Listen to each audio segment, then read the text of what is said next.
कि मैं बोलती हूँ कि I am daughter the sex worker. तो मैं यहीं जन्मी, यहीं पली और यहीं बड़ी हुई।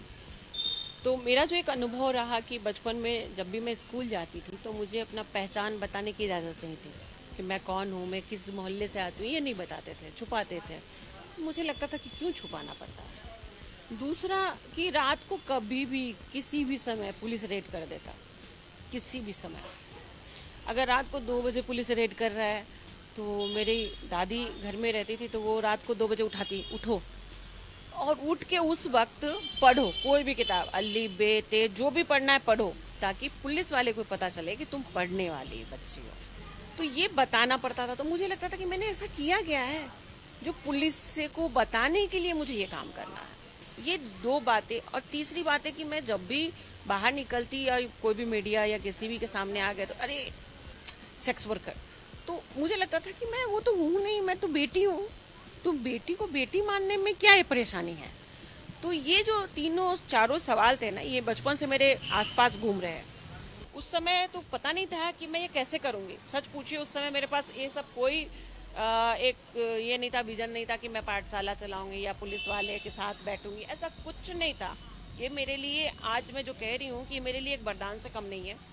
भारत एक्सप्रेस इस वक्त बिहार के मुजफ्फरपुर में पहुंचा हुआ है। मुजफ्फरपुर में एक चतुर्भुज एरिया है जिसका सबसे ज्यादा जिक्र होता है सोशल मीडिया पर, गूगल पर। इस चतुर्भुज एरिया में एक नसीमा खातून है। नसीमा जी का परिचय अगर दिया जाए तो ये बताया जा सकता है कि वो इस रेड लाइट एरिया के लिए ग्रीन फ्लैग बन गई। उनका परिचय ऐसे दिया जा सकता है कि वो एक उस एरिया के लिए मसीहा बन गई। एक परिचय वो अपना खुद भी देती हैं, daughter of A sex worker. कई परिचय हो सकते हैं, लेकिन वो जो काम कर रही है उस काम का जिक्र करना जरूरी है, उस काम को सामने लाना जरूरी है। और इसलिए भारत एक्सप्रेस ने उनको इस कैमरे पर आपसे रूबरू कराने के लिए हमने जरूरी समझा कि उनसे बात की जाए। नसीमा जी हमारे साथ हैं, बहुत बहुत स्वागत है आपका भारत एक्सप्रेस सुनना। बहुत बहुत धन्यवाद। हमने इतना परिचय दिया आपका, लेकिन अगर मैं कहूं कि नसीमा जी, आपका गूगल पे परिचय है, लोग आपके बारे में जानते हैं, तमाम वीडियोस हैं, सारी चीज़ें हैं, लेकिन अगर मैं कहूं कि आप अपना परिचय देंगी तो कैसे देंगी आप? देखिए, मैं अपना परिचय सबको देती हूँ और मैं एक ही बात कहती हूँ कि I am daughter of the sex worker. मुझे गर्व है कि मैं एक धंधे वाली की बेटी हूँ और मैं ये मानती हूँ और दुनिया को यही बात कहती हूँ कि मैं जिस जगह पैदा हुई वो मेरे लिए एक गर्व, मतलब क्या बोले उसको, सम्मान देने वाली जगह है। मैं उसको अपमान की शक्ल में कभी ना देखी हो ना देखूँ, इसीलिए ये मेरा परिचय ही नहीं, मेरी पहचान है। जिस जगह पर हम बैठे हुए हैं यहाँ पर तमाम बच्चे हैं। एक पाठशाला चलती है, अमूमन आपने एनजीओज़ की पाठशाला देखी होगी, अलग अलग तरह से स्लम एरियाज़ की पाठशाला देखी होगी, लेकिन आप पीछे देखेंगे ना तो एक बोर्ड लगा हुआ है पुलिस पाठशाला। इस पुलिस पाठशाला में यहाँ तमाम बच्चे आते हैं, पढ़ते हैं, और उसमें लीड रोल में नसीमा जी आप हैं।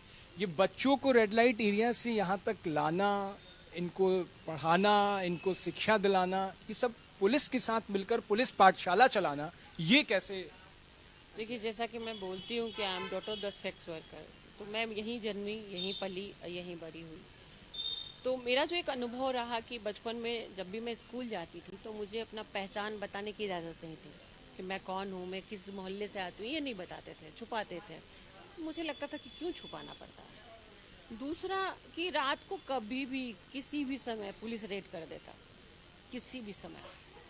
अगर रात को 2 बजे पुलिस रेड कर रहा है तो मेरी दादी घर में रहती थी, तो वो रात को 2 बजे उठाती, उठो और उठ के उस वक्त पढ़ो कोई भी किताब, अली बे ते जो भी पढ़ना है पढ़ो, ताकि पुलिस वाले को पता चले कि तुम पढ़ने वाली बच्ची हो, तुम धंधे वाली बच्ची नहीं हो।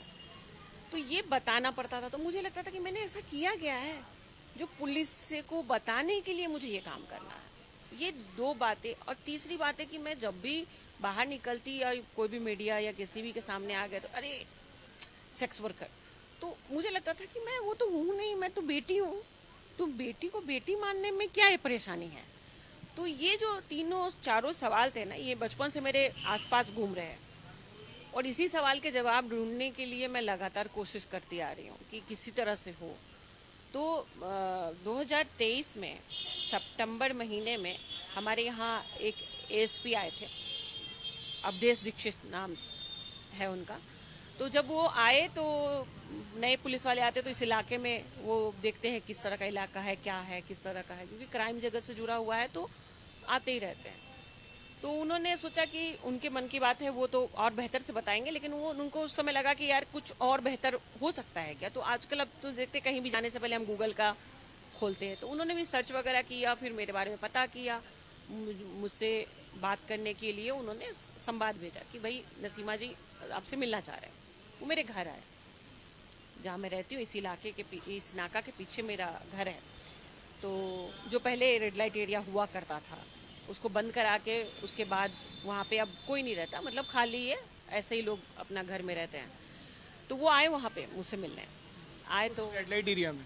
हाँ, मेरे घर आए तो जिस तरह से हम रहते हैं, हमारे घर में जो सुविधा था उसी हिसाब से, क्योंकि मुझे कभी आइडिया नहीं था कि कोई मुझे भी मिलने आएगा यहाँ पे। तो उन्होंने मुझे पूछा कि नसीमा जी हमने आपके बारे में जाना है, तो आप बहुत अच्छा काम कर रही हैं। तो मैंने उनको दिखाया कि क्या क्या कर रहे हैं। तो मैंने अभी दिखाया कि सिलाई ग्रुप है हमारा, और हम बच्चों को दिन में 11 बजे से पढ़ाते हुए हैं जो ड्रॉप आउट बच्चे हैं। तो उनसे वही बात हुई कि क्यों ड्रॉप आउट है, क्या चैलेंजेस है। तो मैंने बताया उनको, तो उन्होंने कहा कि चलिए ठीक है। मैंने कहा मैं क्या मदद कर सकता हूँ। देखिए पुलिस वाला या कोई भी आपसे मुझसे पूछे या कोई भी हमसे पूछता क्या मदद कर सकते हैं, मैं क्या दे सकता हूँ आपको। तो मैं कहती हूँ मुझे कुछ नहीं चाहिए आपसे। तो उन्होंने कहा कि मतलब, मैंने कहा मुझे आपसे कुछ नहीं चाहिए, क्योंकि आज आप हो कल आप नहीं रहोगे, तो आज तो आप कर दोगे, कल फिर क्या होगा। तो उन्होंने कहा फिर क्या, कैसे मदद किया करें आपके। मतलब हमको आपका जो नाका का थोड़ा स्पेस है वो जगह एक्टिविटी के लिए दे दो, मुझे मेरे व्यक्तिगत मेरे नाम से ना दो, आप एक कार्यक्रम उस पर चलाने के लिए दे दो। तो उन्होंने कहा कि वो जगह तो बहुत ही ख़राब है, कैसे करोगे आप। हालांकि हम लोग जब शुरू करेंगे ना तो सब हो जाएगा। तो उन्होंने कहा चलिए ठीक है। तो यहाँ पे उन्होंने टेंट लगा दिया छोटा सा, ये गड्ढा था तो नीचे पुआल डाल के ऊपर से दरी बिछा कारपेट बिछा के और एक टेंट बना दिया। एक स्थायी जगह बना गए हो? हाँ, मतलब उस समय एक टेम्पोररी वो सेट हो गया। और हमारे पास उस समय 15 बच्चे थे। तो उस समय हमारी बात हो रही थी सिलाई ग्रुप को यहाँ पे लाने की, क्योंकि सिलाई का बड़ा सा मशीन लगाना है, बहुत महिलाओं को काम मिलेगा, ऐसा मेरा एक सोचना था। तो उसके लिए बड़ा स्पेस चाहिए। तो जब वो लगाए टेंट और पुआल वगैरह, तो मैंने बोला कि यार टेंट में तो बारिश की पानी आएगी, और पानी आएगा तो हमारा पूरा मटेरियल गीला हो जाएगा, तो हम तो नहीं बैठ पाएंगे। तो उन्होंने कहा कि फिर थोड़ा टाइम दीजिए, हम कुछ सोचते हैं कैसे किया जाए। तो बस सितंबर में 28 तारीख को आए थे और यही अक्टूबर, तो दिवाली 12 तारीख को दिवाली थी। तो दिवाली के दिन उन्होंने कॉल किया कि नसीमा जी आपके यहाँ बच्चे भी पढ़ने आते हैं ना। मैंने हाँ बच्चे पढ़ने आते हैं, तो आपने दिवाली सेलिब्रेट कर रहे हो क्या। मैंने कहा हाँ, बच्चे दिया बना के ला रहे हैं और हम उसको शाम को दिया जला के सेलिब्रेट करेंगे। तो मैंने ऐसे बोला आप आ जाइए। तो बोला नहीं नहीं मैं नहीं आऊँगा, आप लोग नाका पे आ जाओ।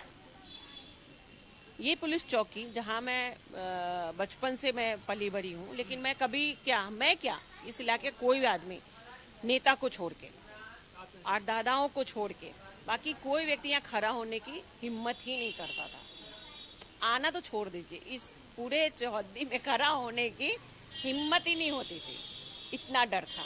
तो जब उन्होंने कहा नाका पे आना है, बच्चों को लेकर आना है, तो गार्जियन ने कहा यार नाका पे क्यों बुला रहे पुलिस वाले लोग पुलिस वाले बुला रहे तो कुछ समझाना एक बड़ी चुनौती। मैंने बोला कि मैं जा रही हूँ ना साथ में, कुछ नहीं होगा, हम दिवाली मनाने जा रहे हैं। क्योंकि पुलिस का एक छवि जो है, चाहे त्योहार में आप देख लीजिए, तो लोग कहते हैं ना पुलिस त्योहार में पैसा लेते हैं, देते नहीं है। और हम दिवाली मनाने किसके साथ आ रहे थे, पुलिस के साथ। तो फर्स्ट टाइम वो रंगोली, मिठाई, चॉकलेट बच्चों के लिए, पटाखे, दिए वो लेकर आए। वो बस ये जो टेबल आप पीछे देख रहे हैं, यहीं पे बैठ के उन्होंने एक एक बच्चों का दिया देखा, बात किया। तो उन्होंने कहा नसीमा जी बच्चों में बहुत पोटेंशियल है। बोले हाँ वो तो है। तो बोले आप जो वहाँ पे घर कमरे में छोटे से जगह पे कर रही हैं, आप तब तक बच्चों को क्यों नहीं यहाँ पे बैठाते हैं। मैंने बोला बढ़िया, मैं तो तैयार हूँ। बस 13 तारीख से हम लोगों ने यहाँ पे पुलिस पाठशाला का आरम्भ कर दिया। बस दिवाली के दिन हमारा श्री गणेश हुआ। देखिए कितना हाल में दिवाली गई है, 2 साल आपके पूरे हुए, ये तीसरा साल हमारा शुरू हो गया। तो उस समय हमारे पास 15 बच्चे थे, आज 150 बच्चे, 15 से 150 तक का एक जीरो और बढ़ा दिया। और वो बच्चे, ये बच्चे जिनको हमने कभी घर से नहीं बुलाने गए, हम किसी बच्चों को नहीं कहते कि आप पाठशाला में आओ, वो बच्चे खुद आते हैं। वो 15 बच्चे हमारे जब 25 हुए तो 30 हुए, तो हमने फिर उसमें देखा कि 5 बच्चे हैं जो कॉन्वेंट या कहीं कहीं पढ़ रहे हैं, लेकिन 25 बच्चे थे जो ड्रॉप आउट थे।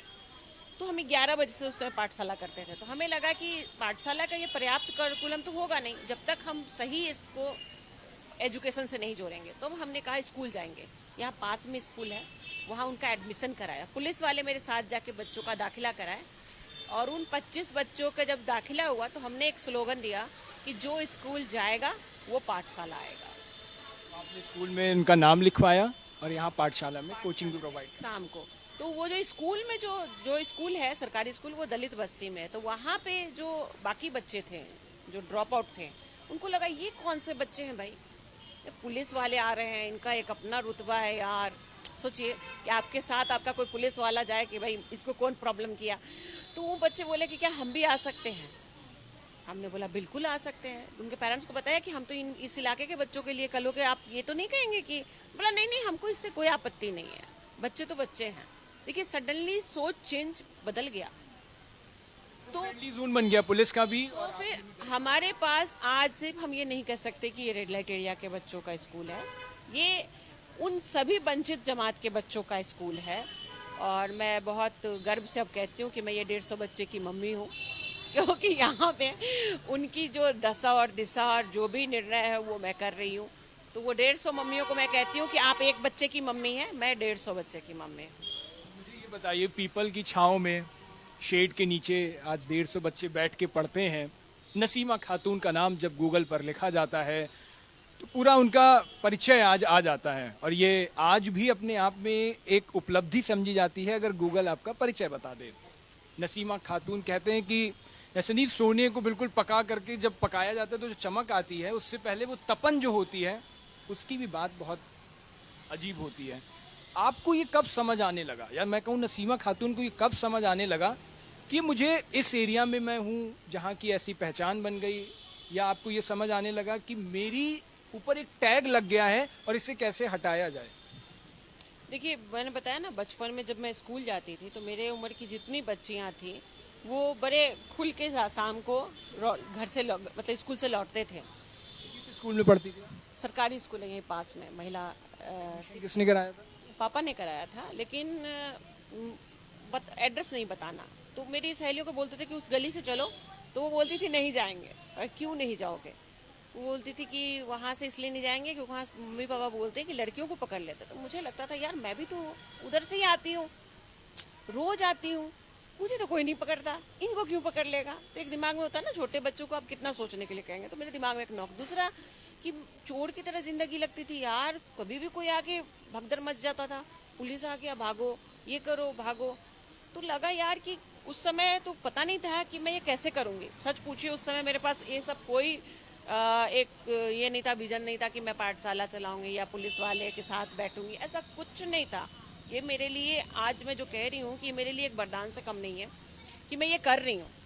और सच पूछे कि बहुत सारे लोग ऐसे हैं भारत में जो बड़े बड़े खेमे में जाके बात करते हैं, उनको देखते तो उनका एक एज गुजर गया है, वो एक सीनियर पोजीशन में आ गए हैं। लेकिन मैं जब अपने आप को देखती हूँ तो मुझे लगता है कि साथ सच में भगवान ने मुझे ब्लेस्ड किया है। और मेरे लिए ये वरदान से कम नहीं है कि मैं इसे चलते समय ही इस कम उम्र में इसको अचीव कर रही हूँ। और मैं देख रही हूँ कि ये हो रहा है। जिस पुलिस से मैं डर के भागती थी, मैं छुपती थी, मैं नहीं बताना चाहती थी, जहाँ मैं अपनी आइडेंटिटी छुपाती थी, आज देखिए ना मैं आपके साथ बैठ के बात कर रही हूँ। कहाँ? पुलिस चौकी में। चतुर्भुज एरिया की सच्चाई क्या सच में वही है जो हम गूगल पे जो हम सुनते हैं, देखते हैं, पुराने लोग बताते हैं कि लड़कियां आती थी, बेच दी जाती थी, मतलब इस हद तक या इससे भी कुछ गया? देखिए चतुर्भुज स्थान का सच जितने लोगों ने अपने अपने तरह से महिमा मंडित किया है ना, वो एक्चुअल में पूरी सच नहीं है। लड़कियां आती थी, बेची जाती थी, ये तो पूरे भारत में हो रहा है, सिर्फ चतुर्भुज स्थान में तो हो नहीं रहा। और अब तो आप किसी पर्टिकुलर एरिया का नाम भी नहीं लीजिए, आपके घर के बगल में भी हो रहा होगा, क्योंकि चीज़ें बदल गई हैं, बहुत तेज़ी के साथ बदली हैं। और ये कौन बदला है? हमारे आपके जैसे लोगों के सोच ने ही बदला है। अब क्या कैसे बदला कि जब ये पर्टिकुलर एक एरिया होती थी तो सबको दिखाई देता था कि ये इलाका है, तो गली गली है, ऐसे इस तरह से लोग उसको नाम दिखाई देता था कि ये जगह है। लेकिन अब आप डिफाइन कर पाते हैं? अब ये डिफाइन करना बड़ा मुश्किल है कि इसमें कौन है कौन नहीं है। तो ये अब बहुत जटिल होता जा रहा है। पहले के ज़माने का इतिहास पढ़िए तो पहले पर्टिकुलर पता था कि ये महिलाएं हैं, इस जगह रहती हैं। अब सब मिक्सअप होता जा रहा है, तो अब चीज़ें बदल गई हैं। अब जटिल हो जाएगा आने वाले समय। आज भी उस स्थान पर, उस जगह पर, उस गली में वो सब जाने से बचते हैं, कतराते हैं। हाँ होता है, लेकिन अब मुजरा वहाँ पर मुजरे चल रहे हैं, आज भी वहाँ कहते हैं कि बेची जाती हैं, लड़कियाँ लाई जाती हैं। देखिए, बेची जाने वाले बात से तो मैं पूरी तरह से सहमत नहीं हूँ, क्योंकि भारत में कास्ट बेस्ड सेक्स वर्क का परंपरा रहा है, जाति आधारित देह व्यापार। जैसे आपने सुना होगा देवदासी प्रथा, महाराष्ट्र में आप सुने होंगे देवदासी प्रथा। वो भी क्या है, अभी वहाँ महिलाओं की स्थिति देखिए, गूगल पे सर्च करिए आप, उनके साथ क्या हो रहा है। और आप एमपी में चले जाइए, बाछरा बेरिया कम्युनिटी मिलेगा आपको, नट कम्युनिटी मिलेगा। तो ये कौन है, इसको किसने बनाया? अब ये बताइए कि इनको कौन से परिवेश ने प्रभावित किया है? नहीं ना। तो जो सदियों से एक लोग करते आ रहे हैं, उनका तो ये नियम ही है। जैसे अब नट कम्युनिटी में कहा जाता है कि बेटी है तो वो प्रोफेशन में नहीं आएगी, बहुएं हैं प्रोफेशन में नहीं आएंगी, बहुएं के बेटियां हैं वो प्रोफेशन में आएंगी। तो ये कौन बनाया, ये कौन बनाया ये परंपरा? मुझे ऐसा लगता है रोटी, कपड़ा और मकान की जिनको बेसिक ज़रूरतें थी, जिनके पास नहीं थी, वो कुछ भी करने को तैयार थे कि उनको वो खाने। कपड़ा मकान बेसिक जरूरतों के लिए ही देह व्यापार होता है, ये कहना गलत है। एक होता है ना कि आपको आपके सुरक्षित जगह भी मिले, एक बहुत बड़ा मायने रखता है ना। जगह तो नहीं होती है, मुझे लगता है कहीं नहीं है। कहाँ है बताइए भारत में? अगर होती तो ऐसे ही बलात्कार रोड पे हो जाता क्या? तो जो एक महिला को अगर आसरा आप दे, चाहे मैं, अगर वो वहाँ पे कंफर्टेबल है तो उसके लिए वही सुरक्षित हुआ ना। तो पहले जैसे दादी लोग बताती कि उन लोगों के ज़माना में जो महिलाएं हुआ करती थी वो घर छोड़ के आ जाया करती थी। कुछ लोगों को पहुंचा देते थे, उसको शादी का झांसा लेकर ले जाते थे और छोड़ देते थे। अब महिलाएं आज के डेट में, चलिए मोबाइल है तो लोग रील है सर्च करना सीख रहे हैं या सीख गए हैं, लेकिन पहले तो ऐसा कुछ नहीं था।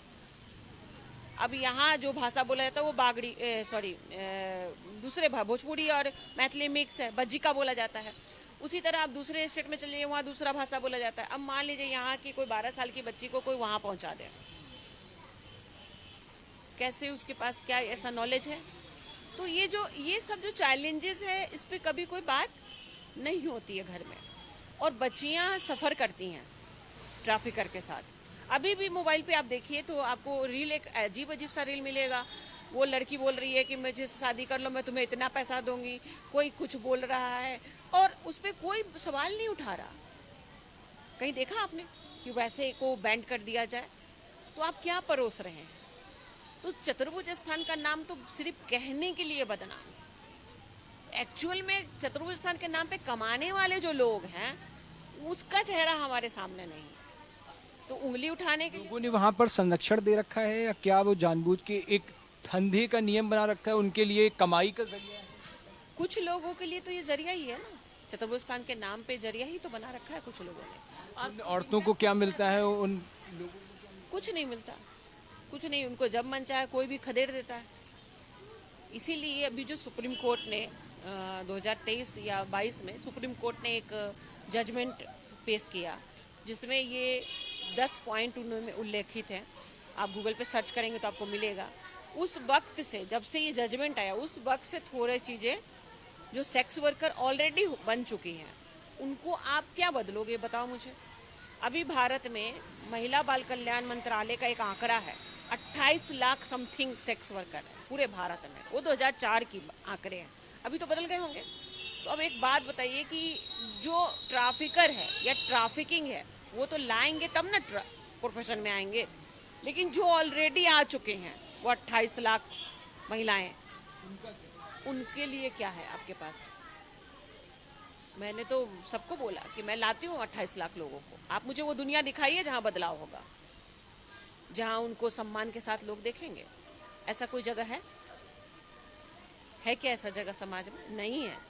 तो ये जो टैग आप बोल रहे हैं ना कि मैंने ये टैग उखाड़ा क्यों, क्योंकि तुम मुझे डराओगे कि कह दूंगा कि तू धंधे वाली की, या तू धंधे वाली की बेटी है, या तू इस मोहल्ले से आती है। मैं खुद बता रही हूँ ना, क्या बताओगे आप मेरे बारे में? जब मैंने ये खुद एक्सेप्ट कर लिया कि I am daughter of the sex worker, तो आप मेरे लिए नई बात क्या कहोगे? एक महिला के सम्मान के आपने पहली बार में सुना होगा धंधे वाली की बेटी, धंधे वाली, तब क्या? बेटी तो कोई बोलता ही नहीं था ना। आज तो आप बोल रहे हो ना कि नसीमा खातून daughter of the sex worker. लोगों को तो ऐसी आदत थी कि वो डॉटर खा जाते थे, सेक्स वर्कर बोल जाते थे।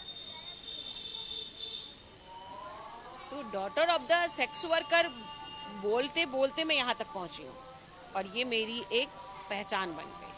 कोई ऐसी याद आपको जो आज सोच के सिहर जाती हो आप, या आपको आज भी जहन में आती हो कि क्या था तब, आज भी आपको लगता हो कि मतलब अब तो सिहरती नहीं हूँ, लेकिन हाँ ये है कि हंसी सी आती है। मुझे लगता है मैं सपना देख रही हूँ, पीछे की बात सोचते तो सपना लगता है। जब मैं ये बोलना शुरू करती थी उस समय तो डर लगता था, समाज से नहीं, अपने लोगों से डर लगता था। क्या बोलना शुरू क्यों? मैं जब बोलना शुरू की कि I am daughter of the sex worker, तो मेरे अपने लोगों से मुझे डर लगता था। क्यों? ये क्या बोल रही है, क्यों बोल रही है? बल्कि बहुत लोग तो मेरे घर पे चढ़ के मुझे पीटने के लिए आ गए, समाज से निकालने के लिए लोग तैयार हो गए। अभी बताइए इसमें क्या गलत है? तब मुझे बाद में अब समझ में आया कि वो व्यक्ति क्यों नहीं चाहता कि मैं बोलूं I am daughter of the sex worker. बताइए क्यों? बंद हो जाएगा सब पूरा। का काम बंद हो जाएगा। दूसरा, समाज में जो एक ये पर्दा घेर के जो आप उनके साथ जबरदस्ती करते हो ना, अपने आप को साफ सुथरा दिखा के, मतलब आपके जो दो चेहरे हैं, इधर घूमे तो दाएं, इधर घूमे तो बाएं वाली, वो पर्दा खट से हट जाएगा। क्योंकि जब आपको पता चलेगा कि इस इलाके में बेटियां भी हैं, इस इलाके में बेटे भी हैं, तो सवाल उठेगा ना किसके हैं। आप जिस समाज में रहती हो, मुझे लगता है वहाँ जबरिया भी होता है, कोशिश करी जाती है कि लड़कियां तो आगे ना बढ़ें, आए ना निकल, सामने ना आए। कभी ये भी आपके साथ हुआ या आपको फील हुआ हो कि आप जबरदस्ती उस काम में आपको पुश करने की कोशिश कर रहे हैं? देखिए, यहाँ पे जबरन का मतलब वो नहीं होता, इन्वायरमेंट सबसे बड़ा रोल प्ले करता है। देखिए, मैं यहाँ पे क्या बोल रही हूँ कि मैं पाठशाला नहीं चला रही, मतलब मैं शिक्षा का काम नहीं करती, मैं इन्वायरमेंट बना रही हूँ। क्यों? क्योंकि अगर मेरा आसपास का इन्वायरमेंट ही कुछ अलग है, उसमें मैं कब तक कॉपी पेन लेके बैठूंगी? तो जो जबरन की बात है ना, यहाँ जबरन कोई बंदूक की गोली डाल के नहीं कहता। आपकी परिस्थितियां ऐसी बेतुकी बना दी जाएगी कि आपके पास उसके सिवा कोई जरिया होगा ही नहीं। इसके लिए मैं हमेशा अपनी दादी को थैंक यू बोलती हूँ, क्योंकि हम 3 बहन थे, हमारी 2 बहन की इसी इलाके में शादी हुई, और मेरे घर में मुझे हमेशा मेरी शादी को लेकर एक ही बात होती थी कि शादी कैसे करोगे, शादी इसी इलाके में, मतलब इसी इलाके के लड़के से शादी हुई, इसकी शादी कैसे करोगे? तो यहाँ भी दहेज लेन देन होता है, इसके देने के लिए तो एक गिलास में नहीं है, तो इसको प्रोफेशन में ले आओ। मेरी दादी को सीधा बोलते थे वो। मेरी दादी एक ही बात बोलती थी, मैं मर जाऊंगी मंजूर है, ये मर जाए मंजूर है, लेकिन इसको ये नहीं करना दोगे। आज जो भी लोग मेरे मोहल्ले में जो मुझे नहीं पसंद करते, वो एक ही बात कहते हैं, तो ये क्या काम कर रही है? ये तो अपने आप को फिर भी धंधे वाली की बेटी कहती है, सबको बुलाती है। मैं क्या बुरा बोल रही हूँ उसमें? मैं आपको अपने आप को ब्लैकमेल करने का इजाजत नहीं दे रही हूँ। कहो, क्या कहोगे मेरे बारे में आप? 2 बहनों की शादियां हुई हैं, उनकी शादियों में कोई दिक्कत? कोई दिक्कत नहीं आया, क्योंकि जब आप इस इलाके में 2 ऑप्शन है, या तो प्रोफेशन चुनो या तो शादी। और शादी कहाँ? तो इसी इलाके में। अब मेरा दोनों चॉइस नहीं था, ना इस इलाके में शादी करनी थी और ना ही मुझे प्रोफेशन करना था, लेकिन रहना मुझे यहीं है अपने शर्तों पे। ये मेरी चुनौती है। और मेरी शादी हुई, मैंने जिनसे शादी की उनको भी पता है कि I am daughter of the sex worker. अब जितने न्यूज है, जितने सब कुछ है, मेरे एफबी से मेरे ससुराल के सब लोग जुड़े हुए हैं। और राजस्थान मेरी शादी हुई, लव मैरिज है मेरी। मैंने उनको साफ बोला, मैं आज भी बोलती हूँ, जब भी ना समझ में आए बोल देना, मुझे कोई दिक्कत नहीं है, क्लियर कट। क्योंकि लाइफ को बहुत लोग होते हैं ना, यार मेरे लाइफ में ये नहीं है, मेरा जिंदगी बेकार है, ये है वो है। मुझे लगता है यार एरिया में रह के लव मैरिज मतलब एक बहुत मुझे फैसिनेटिंग सा लग रहा है। कैसे आपकी बातचीत हुई होगी, कैसे आपने इंट्रोड्यूस करा होगा, कैसे वो मिले होंगे? एक सोशल एक्टिविस्ट हूँ, तो मैं बहुत सारा काम करती रहती हूँ। और मेरे पास जब प्रपोजल आया था, तो मैं लव मैरिज इसलिए बोल रही हूँ क्योंकि उनके तरफ से लव मैरिज था, मेरे तरफ से मैं तो डंके की चोट पे गई थी और डंके की चोट पे बात की थी। और तब मैंने बोला जिस दिन मैं हाँ बोलूँगी उसके बाद मैं तुरंत शादी कर लूँगी। मिले कैसे थे? हम पटना के एक वर्कशॉप में मिले थे। मेरे हस्बैंड भी सोशल एक्टिविस्ट हैं और अभी एडवोकेट हैं, प्रैक्टिस करते हैं राजस्थान में। और राजस्थान तो आप जानते हैं वो शेखावटी बेल्ट है और वो पूरे के पूरे लोग मुझे जानते हैं कि मैं उनकी बहू हूँ। मेरा दो परिचय एक और है, मैं जब भी वहाँ से अपना परिचय देती हूँ मैं बताऊँ मैं राजस्थान की बहू और बिहार की बेटी। वहाँ पे जाते हो आप या तो रहते यहीं पे? नहीं, मैं ससुराल ही रहती हूँ। मैं तो इधर अपनी दादी को लेकर आई थी, तब मुझे फिर से लगा कि वापस से ये चीज़ें बदलाव की शक्ल में नहीं जा रही है। फिर जस के तस हो गया। तो ये जगह चुनने के पीछे यही सेंस है कि कल मैं नहीं रहूँ मगर पुलिस तो रहेगा ना, ये जगह तो रहेगा ना। आप यहाँ कहीं देखिए मेरा नाम लिखा है? नहीं लिखा है। क्यों? क्योंकि मैं नहीं रह सकती हूँ। सही बात है, आज हूँ कल नहीं रहूँगी, लेकिन बहुत सारी नसीमाएं आएंगी। पूरे इंटरव्यू में कई बार दादी का जिक्र बहुत किया, दादी का कई बार नाम लिया। मुझे लग रहा है दादी आपका स्ट्रॉन्ग सपोर्ट रही हैं। मेरे लिए दादी के बारे में कुछ बताइए। दादी आज नहीं है हमारे बीच में, पिछले साल उनका देहांत हो गया। दादी मेरी सगी दादी नहीं थी। मेरे लाइफ में 7 दादियाँ थी मेरी, उसमें से एक वो दादी थी जिसको मैं मम्मी बोलती थी, क्योंकि मेरी मम्मी बचपन में ही हमें छोड़ के चली गई। तो वो दादी ने ही मुझे पाल पोस के बड़ा किया। जानने की कोशिश नहीं की कहाँ गई? कौन? मम्मी को? मम्मी से मैं मिलती हूँ, उनको ढूंढ के भी निकाला, उनसे मिलने भी जाती हूँ। ऐसा नहीं है, मैं अपने जीवन में कोई भी पक्ष को अंधकार में नहीं रखी हूँ, क्योंकि मुझे अंधेरा में पैदा हुई जरूर हूँ लेकिन अंधकार में जिंदगी नहीं जीऊंगी। सामने से सामना करके बात करती हूँ लोगों से। तो मम्मी भी जानती है मेरी, लेकिन दादी को मैं मम्मी इसलिए बोलती थी क्योंकि वो मेरे किसी क्या बातचीत हुई अगर आप बताना चाहो?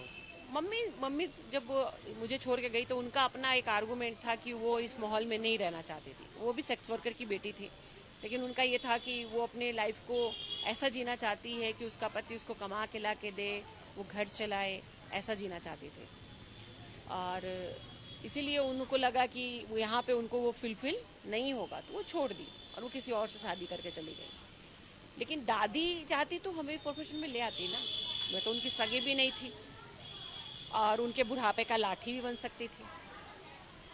लेकिन इसीलिए मैं बोलती हूँ I am daughter of the sex worker. और में दादी ने सपोर्ट किया जब शिक्षा का इतना अभाव हुआ करता था। मैं बहुत छोटी थी और जब मैं कुछ नहीं जानती थी, वो मुझे एक ही बात कहती थी कि चाहे दुनिया इधर से उधर हो जाए, तू ये नहीं करेगी, भूखे रह जाओ मंजूर है, मगर ये नहीं करना है।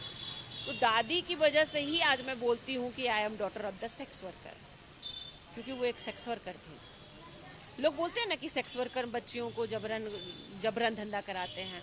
मेरे जीवन में तो ऐसी कोई सेक्स वर्कर अभी तक नहीं मिली है। बिहार में ये मुजरा प्रथा कुछ ज्यादा है, यूपी जैसे और इन सब इलाकों में कम है, अभी भी है। मुजरा तो अब पूरी तरह से लोग नष्ट कर दिए हैं। मुजरा ऑर्केस्ट्रा डांसर बोलूं? हाँ, ऑर्केस्ट्राज में तब्दील हो गया है। ऑर्केस्ट्रा चलाने वाले कोई भी रेड लाइट एरिया के लोग नहीं हैं, सब बड़े बड़े घर के लोग हैं। आप देखिए, ऑर्केस्ट्रा मालिक का नाम पूछिए, आपको खुद पता चल जाएगा। तो मुझे पैसा वो कमा रहे हैं। हाँ, एक्चुअल में देखिए पॉलिटिक्स जो है ना, राजनीतिक इतना गंदा खेला जाता है सेक्स वर्कर के नाम पे, जिसको समझना बहुत बड़ी चैलेंज है। पर्सनली ऐसे लोगों को जानता हूं जो काम सेक्स वर्कर के लिए कर रहे हैं, खूब पैसा कमाया। कई ऐसे एनजीओज को मैं पर्सनली जानता हूं जो काम सेक्स वर्कर के लिए कर रहे हैं और उसके बदले में उनके पैसा आया, फंड आया और उन्होंने शायद उसका 10% उन पर खर्च किया होगा। मैं आज ये जरिया बन गए हैं, मीडियम हो गए हैं। हाँ बिल्कुल, मीडियम ही तो है। आज मैं यही बात तो बोलती हूँ भारत में कि मेरे बगल में किसी एक नसीमा को बिठा दो, मेरे बगल में मेरे बराबर बिठा दो और कहो कि इसको आपने बदला है। ऐसी कोई नसीमा नहीं मिली मुझे अभी तक। हाँ, चतुर्भुज पूरी तरह बदला हुआ है। बदला हुआ क्या बोलेंगे, बदलाव तो नहीं कहेंगे, लेकिन चतुर्भुज स्थान में जो महिलाओं की स्थिति है वो बेहतर लगता है कैसे बेहतर हो? कभी काम कुछ हुआ है सरकारी तौर पर या अब क्या मान? पाठशाला के जरिए जो कर रहे हैं, तो हम लोग उम्मीद कर रहे हैं कि बदलाव तो अगर हम चाहते हैं कि महिला चाहती है कि कोई भी महिला, आप किसी भी महिला से बात कर लो, वो आपको यही बोलेगी कि वो चाहती है कि उसका बच्चा पढ़ लिख के कोई अच्छा आदमी बने। एक ठेला वाला भी आपको ये बोलेगा कि मेरा बच्चा ठेला नहीं चलाएगा। तो सोचिए वो सेक्स वर्कर कैसे कहेगी उसकी बेटी सेक्स वर्कर बने? नहीं, वो परिस्थितियाँ उनको उसको करवाने के लिए मजबूर कर दे, वो अलग बात है, लेकिन वो माँ कभी नहीं चाहती कि उसकी बेटी इस प्रोफेशन में आए। अब रहा सवाल कि जो परिस्थितियों को बदलने की चुनौती है, जैसे आपने बोला ना कि लोग इस्तेमाल कर रहे हैं यहाँ के लोगों का, ये बात आप समझ गए, मैं समझ गई। अभी उन बच्चों को, उन लोगों को समझाना है कि आप इस्तेमाल हो रहे हैं और कुछ नहीं हो रहा है। बहुत बड़ी चुनौती है मेरे लाइफ की ये, और ये बदलाव करना ही मेरे लिए मेरे जीवन का लक्ष्य है। आखिरी सवाल पूछूंगा, आज चतुर्भुज में कैसे लोग रह रहे हैं? चतुर्भुज में कौन कौन है? जैसे अभी हम पहले बात कर रहे थे ना कि सिर्फ किसी रेड लाइट एरिया की पहचान हो जाती है सेक्स वर्कर से, हम और लोगों को वहाँ पर भूल जाते हैं। देश के कई बड़े बड़े नाम हैं, अलग अलग, बंगाल की रेड लाइट एरिया हो गई, दिल्ली की हो गई, यहाँ की हो गई। कौन कौन होता है रेड लाइट एरिया? सब लोग होते हैं। जो देखिए, अगर चतुर्भुज स्थान की बात करते हैं, यहाँ के बहुत सारे बच्चे अच्छे अच्छे जगह पे गए हैं, लेकिन सवाल वही आइडेंटिटी छुपा के, क्योंकि समाज एक्सेप्ट नहीं करेगा। भले समाज कुछ भी बोल दे, लेकिन ये बहुत कड़वा सच है, आप एक्सेप्ट नहीं करेंगे, तो वो पहचान छुपाने के लिए मजबूर है। दूसरी बात कि वो अच्छी जगह जाने के बाद भी यहाँ पे खुल के नहीं रह सकते।